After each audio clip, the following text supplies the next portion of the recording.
નમસ્કાર દર્શક મિત્રો, હું હર્ષુ પરમાર સહયોગ દ્વારા પ્રસ્તુત ન્યૂઝ 20 ગુજરાતીમાં આપ સૌ દર્શક મિત્રોનું હાર્દિક સ્વાગત કરું છું। જોઈએ આજના મુખ્ય સમાચારો।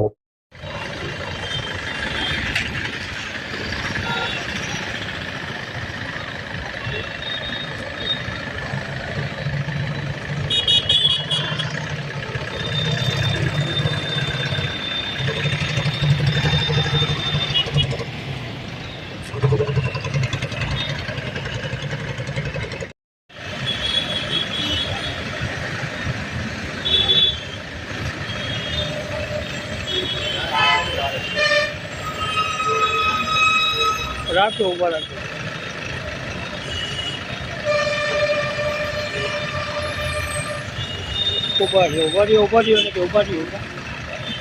ઉભા રાખો। ગાડીમાં ચકતા હોય ત્યાં સુધી લેવાના હો। આમ જવા દો ને, જવા દો।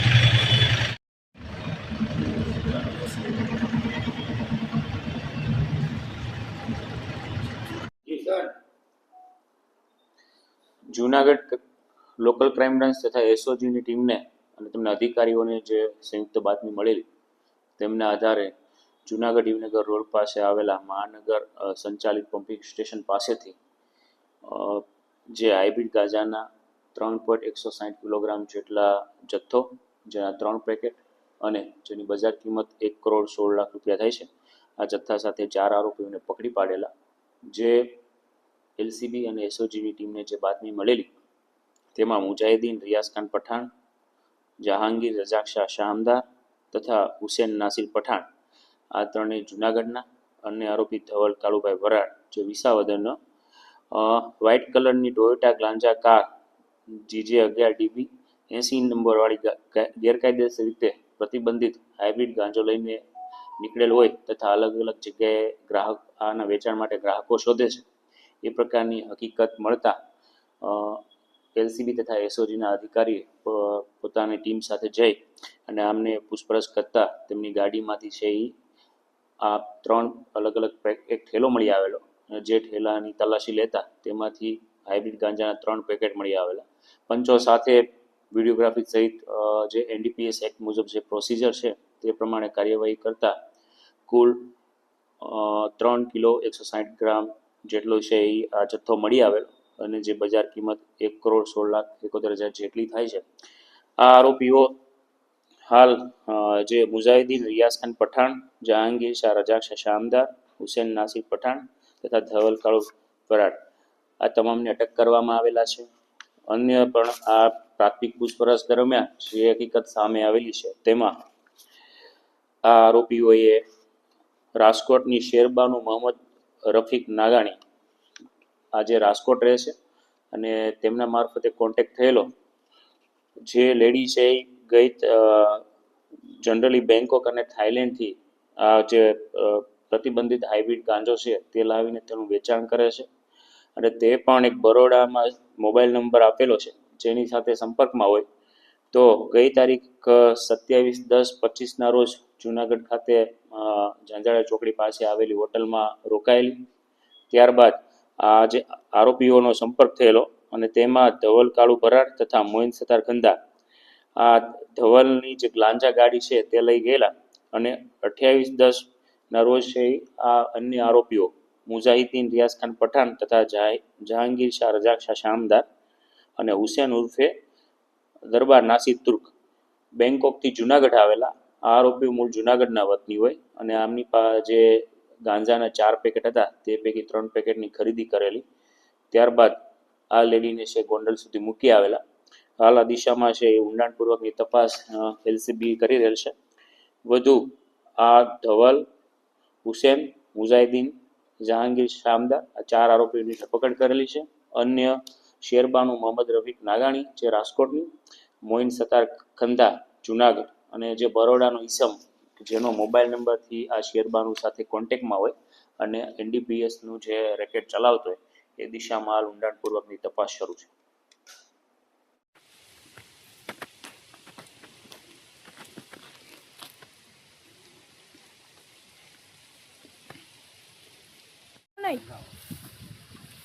હાલો બંધ કરો પાછા લાગે. હા હરગાવી ઉપર થી એટલે હરગી જાય. નહીં હરગાવેલા હાથમાં રાખો. નહીં હરગાવી અમારા હરગાવી 5 વીઘાની મેં મગફળી 2 વખત વાવી. પહેલી વખત વરસાદ થયો હતો ત્યારે ઉગી નથી, પાછી ઉગી. અત્યારે કાઢવાટાને પાથરા સડી ગયા છે. અત્યારે કંઈ હાથમાં આવે એમ નથી. ખેતરમાંથી મગફળી કાઢવાના પૈસા નથી, સળગાવી દેવી પડી એમ છે. તો મારે સરકારને વિનંતી છે કે આમાં તાત્કાલિક કંઈક સહાય કરે તો ખેડૂત કંઈક બીજા પાક માટે વાવેતર માટે તૈયાર થાય. સળગાવવાનું મુખ્ય કારણ તો એ છે કે આપ જાણીએ છીએ, સૌ જાણે છે કે ભાઈ આ વધુ વરસાદને લીધે પાક સદંતર નિષ્ફળ ગયો છે. તો ખેડૂતને આ ખેતર બહાર કાઢવા માટેના પણ પૈસા નથી તો શું કરે, કઈ રીતે અને શિયાળુ વાવેતર કરવું તો એના પણ પૈસા નથી. એટલે સરકાર પાસે સૌપ્રથમ તો બધાની એક જ માંગણી છે કે પાક ધિરાણ સંપૂર્ણપણે માફ કરે. બીજી માંગણી એ છે કે જે કંઈ સરકાર સહાય કે વળતર આપવા માંગે છે તે આપે તો ખેડૂત આ રીતે પોતાનું ખેતર ખાલી કરી શકે. અને અન્ય એક માંગણી એ પણ છે કે હવે જો આમાં થોડો ઘણો પણ જે કંઈ પાક ખેડૂતના હાથમાં આવે તે સરકારને મગફળી યાર્ડમાં વેચવા જાય તો જે પણ કન્ડિશનમાં હોય એ સરકાર સ્વીકારી લે તો જ ખેડૂત આમાંથી બેઠો થઈ શકે એમ છે, બાકી બેઠો થઈ શકે એમ નથી. અને સરકાર પાસે આપણે ઘણીવાર સાંભળેલું કે ભાઈ ખેડૂતની આવક બમણી કરવી. અહીં આવક બમણી નથી થતી, ખેડૂત દેવામાં બમણો બની ગયો છે, કરજદાર બની ગયો. તો ખરેખર સરકાર માય બાપ કહેવાય. અને જો ખેડૂતને તે ખરેખર ઊભો કરવા માંગતી હોય અને પોતાના પગે વ્યવસ્થિત ઊભા થઈ શકે જોવા માંગતી હોય તો અત્યારે આ જ માંગણી છે. સર્વપ્રથમ પાક ધિરાણ માફ કરો, બસ. આપ સર્વે જાણો છો એમ તારીખ 27 ઓક્ટોબરથી ભારતના ચૂંટણી પંચે 12 જેટલા રાજ્ય અને કેન્દ્ર શાસિત પ્રદેશોમાં સ્પેશિયલ ઇન્ટેન્સિવ રિવિઝન એટલે કે SIRની જાહેરાત કરી છે.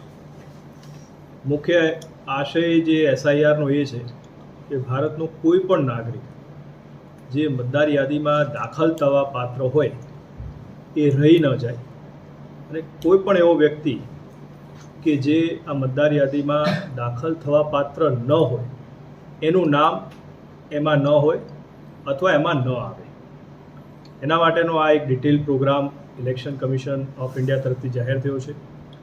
આજે એટલે કે 4 નવેમ્બરથી લઈ અને આગામી 4 ડિસેમ્બર સુધી આપણા જિલ્લામાં સમગ્ર રાજ્યની સાથે સાથે જે BLO છે એ મતદારોના ઘરે જશે અને એને ગણતરી ફોર્મ આપશે.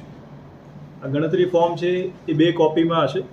એક કોપી મતદાર પોતાની પાસે રાખશે અને એક કોપી જે છે એ ડિટેલ એમાં ભરી મતદારે એ BLOને આપવાની રહેશે. આપણા ત્યાં 1338 જેટલા BLO છે અને જિલ્લામાં મતદારો જોઈએ તો 13,344 જેટલા છે. આખા 1 મહિના દરમિયાન મેં કીધું એ પ્રમાણે BLO જાય, એની ડિટેલ ભરાઈ અને એ જે છે BLO એ સબમિટ કરશે જે ERO પાસે, જે ડેપ્યુટી કલેક્ટર કક્ષાના અધિકારી છે. BLO તરફથી જે પણ ડિટેલ આવશે મતદારોની એના આધારે આ ERO નિર્ણય લેશે. મારી આપના માધ્યમથી ખાસ તમામ જિલ્લાના મતદારોની વિનંતી છે કે આપના દ્વારે જ્યારે BLO આ ગણતરી ફોર્મ આપવા આવે ત્યારે સ્વીકારી અને એમાં જરૂરી જે વિગતો છે એ ભરી અને સમય મર્યાદામાં એ BLOને પરત કરશો.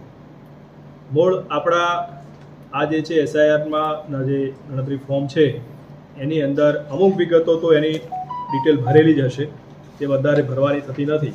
જેમ કે એનું નામ શું છે, એનું એપિક કાર્ડ વગેરે આવે તો એની ડિટેલ, કયા ભાગમાં એનું નામ છે, કયા વિધાનસભા લોકસભા વિસ્તારમાં એ લાગુ પડે છે, કયું રાજ્ય છે, અમુક આ એડ્રેસ ને બધું હશે. એના સિવાયની જે વિગતો છે જેમ કે એની જન્મ તારીખ હોય, આધાર નંબર હોય, એના મોબાઈલ નંબર હોય, એના પિતાવાલીનું નામ હોય, માતાનું નામ હોય, જીવનસાથી વગેરેનું નામ હોય, આ બધી વિગતો જે છે એને ભરી અને એની સહી કરીને, ખાસ વિનંતી એ છે કે પોતે સહી કરીને એ BLOને આપે.